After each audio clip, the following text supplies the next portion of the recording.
do we Sorry. make sure that we're attracting the right candidates with such high vacancy rates? This is the biggest problem. It's even getting a candidate into interview. And it's even as a recruiter, and in all the years I've done it, it's harder now than ever just to find the candidates or get the application. Our ad responses are the lowest I think I've ever seen. So it's very much about going to market and trying to find candidates, especially at the kind, I'm talking here about the managerial end, because that's our space. But even when I've worked on projects more recently for clients looking for their care and support staff, yes, they get more responses, but they're not always the right kind of responses.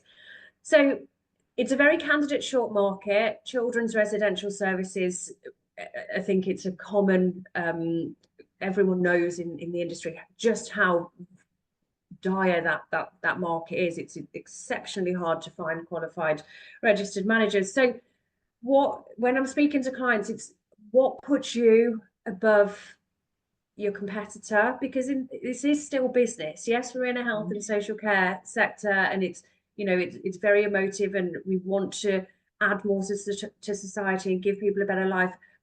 Ultimately, my clients are businesses, whether they're a charity or a private company. They're still trying to run a business and be better than somebody else. So it's really thinking about what makes you better. And with burnout being so high in the sector, people leaving because they've had really poor experiences, they've felt unsupported in their personal lives as well as their career. They're thinking, I just don't want to do it anymore.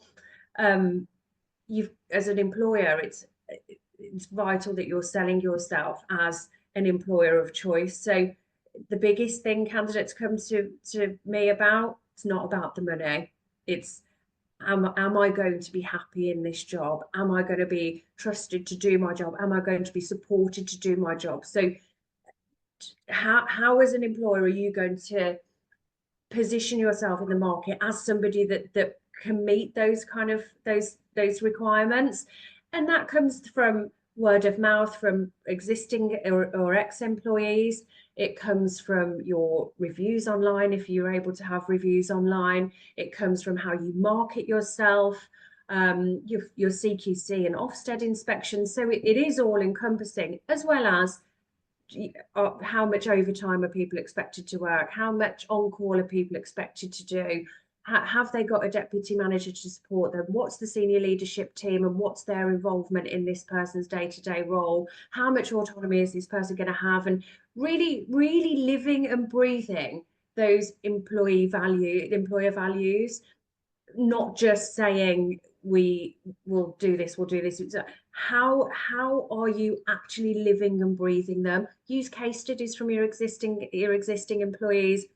Get one of them into an interview when you're speaking to candidates, when you get them that far. But if you've got an internal hiring team, make sure that they are all fully versed in exactly what will be attractive to a candidate, and that will be all of those things. Yes, the pay and the benefits, absolutely, but what else are we doing? We've got a clear succession plan, we've got a development plan, we've got this, and here's evidence of how we've delivered on it with this person who started at this level and is now here, and etc.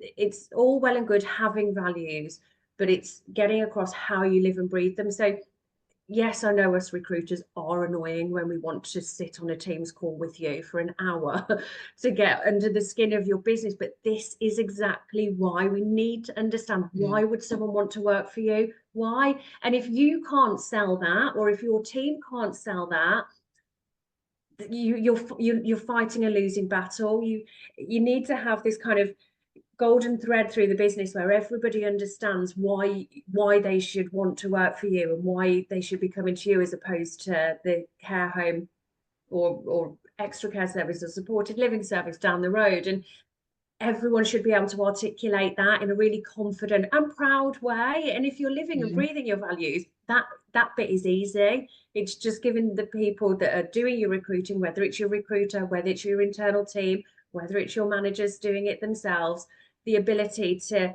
once they find a candidate, really sell the opportunity. So that, I guess, leads us nicely onto how do you find the candidates. Majority of my placements are coming from headhunting. So giving yourself access to the tools that enable you to do that. That can be a trusted recruitment partner or 2 or 3. I'm not averse to people going to multiple if you want a couple of professionals. I think when we have clients come say they've got 10 consultants on their PSL, all 10 are working on a vacancy, all 10 are fighting over the same very small pool of candidates. So there really is no need, and it just becomes a time exhaustive exercise to having to deal with 10 consultants all the time. So have a couple of trusted recruitment partners that will work to a budget that suits you, has bothered to take the time to get to know your business so that you've got confidence that they're selling you well and getting you the best candidates. If you've got an internal team, you've decided to take it in-house, which is more prevalent now than it's ever been. Trust me, I'm up against it every day.